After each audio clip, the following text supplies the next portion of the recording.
GVO family, can we hit 10 likes in 45 seconds? Let's see if y'all can do it. I know y'all are up to the task. Anyways, I tested every single jump shot release in this game for a small guard. I scrolled through a few of them that I already knew.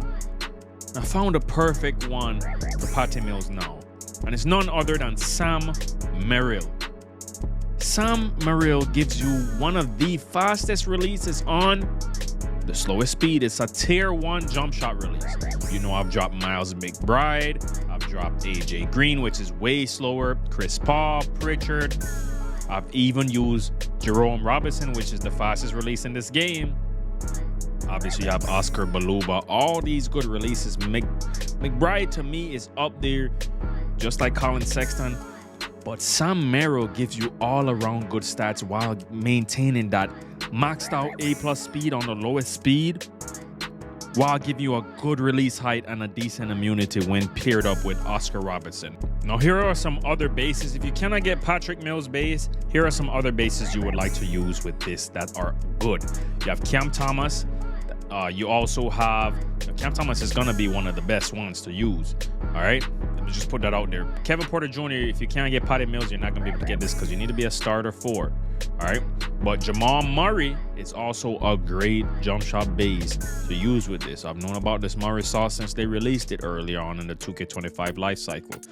Anyways, I want to show you guys some gameplay with now my new main jump shot, and let me explain to you why. See, my favorite release for Patty Mills used to be Chris Paul. But you see, the problem with Chris Paul release is, unfortunately, when you go lower in the wingspan, it makes it a little bit difficult to green your fades and your regular time shot. See, with Chris Paul release, if you have a 3-inch wingspan difference from your height, so if you're 6'4" and you have a 6'7" wingspan, you would love to use that Chris Paul release. It is immaculate. The same thing goes for Peyton Pritchard, Miles McBride.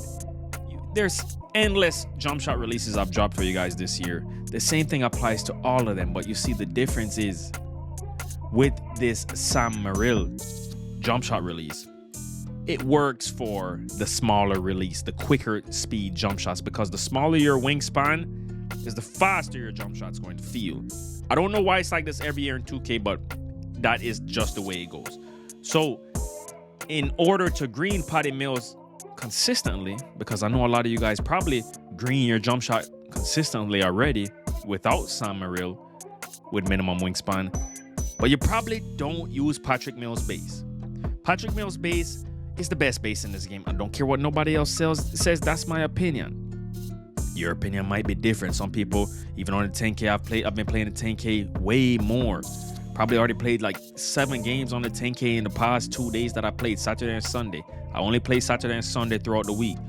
So I made sure I get all my footage on those days for you guys. I already explained everything, why I can't play more than two days a week right now. All right, and I'm hoping by the summertime I can do that. But I've been playing a lot of 10K lately, a lot of 5K. And the 2 main bases you're going to see is Patrick Mills and Kevin Porter Jr. That's the 2 main bases you're going to see in the stage, 5K and 10K. If they're not using one of those, you might see them using Cam Thomas. That's literally all I've seen. I've seen one person using Jamal Murray in the stage, and it was working for them. All right. So Sam Merrill is going to give you that fast speed. And the reason why you want that speed to be fast is because it's not just about release height. I tell you guys this all the time. If you come out here with a Allen Iverson base or a Jarrett Culver on the big builds, you would think that, oh, just because you have an A+ height, you won't get contested. Yes, in this 2K, the contest system is weird. So you could get away with that technically. But you see, when you need to set up a peak and you need a guarantee, I'm not talking about catch and shoots. When you need to set up a peak on ISO or with screens and using Allen Iverson base or Jarrett Culver on the bigger builds, especially since you don't get a good dribble style on the bigger builds, the chances are you're probably not going to get that shot off without it saying moderate or tight or very tight. All right. So if you can get a jump shot that gives you a maxed out A+ or close to a maxed out A+ on the lowest speed and gives you the same release height as a Jarrett Culver or Allen Iverson jump shot that has some good speed to it, that's your jump shot right there. That's the jump shot that's barely gonna get contested. All right. Look at this shot right here. Look at what it says. Open. Now I am 6'4". This is why I make 6'4" guards. I make 6'4" guards because if you're gonna ISO, you do not get contested as easy as builds below 6'4". All right, 6'2s for some reason with screens they barely get contested, but if you ISO with a 6'2", you're going to get your shot contested. Sometimes the defender doesn't even have to jump, so that's why I make 6'4s. Other than the fact that they have immaculate defense. All right, I just love making a 6'4" build. I do have a few 6'3" builds, but I think right now I've been enjoying the 6'4s more. But I have a secret 6'3" build, and you will see some gameplay with it. All right, I don't want to spoil it. All right, because the gameplay you're gonna see with the 6'3" is gonna change everything you think about ISO in this game. I'm just gonna put that out there. That's the only spoil I'm gonna give you. My worst build turned out to be my best build. I'm spoiling too much, all right? Spoiling too much. You'll see everything. You'll see why. Now, you're probably noticing, yeah, man, there's no edits in this video. Well, it's because I started editing the video, then I had to go do something. And unfortunately, I didn't get back home till hours later. And now we're looking at a very small window to post this video. So make sure you guys get this jump shot today and keep the daily upload streak going. So let's get that like button, hit that like button. Let's get 10 likes on this video. I see the contact dunks. What did I tell you? I barely miss contact dunks with this build. I know the dunks I'm not going to make. 9 times out of 10, I'm going to make my contact dunks, but I know the dunks I'm not. Look at this. Look how overpowered this build is. I have a 98 3-pointer on this build, and I have a 93 dunk. You literally cannot get more overpowered than that. I'm sorry. Because and you have a 95 ball handle, potential in 96. How are you supposed to, and it goes really to a 97, you can get a 97.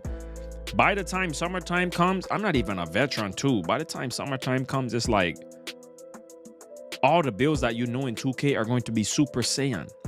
All right? They're going to be too overpowered. I don't understand 2K's logic with this build system. I know some of you guys advocate for this build system, but I'm going to tell you straight up, like I do miss the old pie charts. All right? I miss the pie charts. I think cap breakers are a great thing, a great addition to 2K. But having a build every game, every build has 3 99 categories, sometimes 4. Come on, man. Where do you see this in real life? To all the IRL enthusiasts that hate dribble cheese, hate any type of unrealistic behavior in a video game. How can you advocate for something that literally happens nowhere? You mean to tell me everybody in this game is on prime LeBron's level? Prime Curry's level? No, it does not. Prime MJ? Come on, no. That's not realistic. If you want to preach realism in one hand, yeah, preach it in the other hand as well. You can't just be, hypocritical or biased. Because a lot of these Super Saiyan builds are why a lot of people think they're good at the game. And unfortunately, a lot of people are good at the game, but you can't even see the difference just because. Not only because of the RNG, but because there's so many overpowered builds. My solution to this, like I said, I know some of you guys are against what I said about bringing back archetypes. Bring back dual archetypes. I think that's the best build system is dual archetypes. Bring back role playing, all right?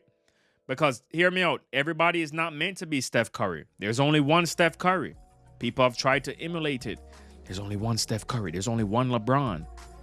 So I shouldn't run around seeing 4 or 5 LeBrons in the rec. I don't play the rec, but you get what I'm saying, right? It's not realistic. Bring back dual archetypes and bring cap breakers with them. But instead of giving us like 15 or more cap breakers, limit it to 10. And if you hit legend, then you get the last 5. All right? But the only thing you can get before legend is 10. And you don't have to grind for those 10. All right? I'm trying to find ways to make the game more interesting for people to play too. All right?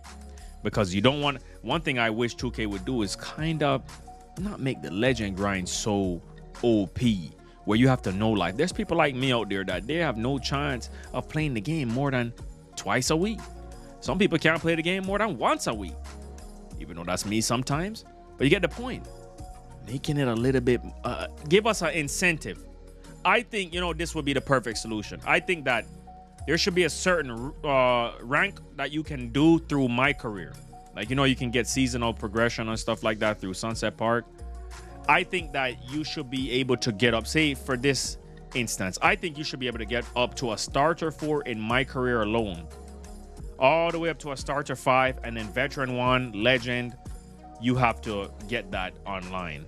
I think that would be a perfect balance. Like for people, like for me, like when I don't have time to actually run, yeah, I can literally go buy a PlayStation Portable, whatever it's called, while I'm sitting there next to the family, grinding out the XP so I get starter 4 animations. You get what I'm saying? There's some good ideas I'm floating out there, in my opinion. Let me know. You see this man doing the airplane. That's an RNG. I would hate if that happens to me, because I hate the RNG in this game. That's not a realistic crossover. You see, I'm doing the spike slide. If you want the tutorials, I've already dropped that. I will drop an updated dribble tutorial for the combos I'm doing now. You see, I do the fast peak. Yeah, I've been in that lobby. Even though I'm doing 2 days a week, it doesn't take long to get right. Anyways, no edits in this video, just because the time that I had to post this video is really slim. It's getting late and I don't want to miss my window to post this video. All right, literally I was planning to post this video at 3 p.m. Central, but sometimes life happens and you just have to keep it up. Look at this, look at that contact now. Anyways, hit that like button, big up on yourself. Hope you guys enjoyed the jump shot. That's what it's really about. Shout out to those still watching. If you're still watching, God bless. Big up on yourself. Gone.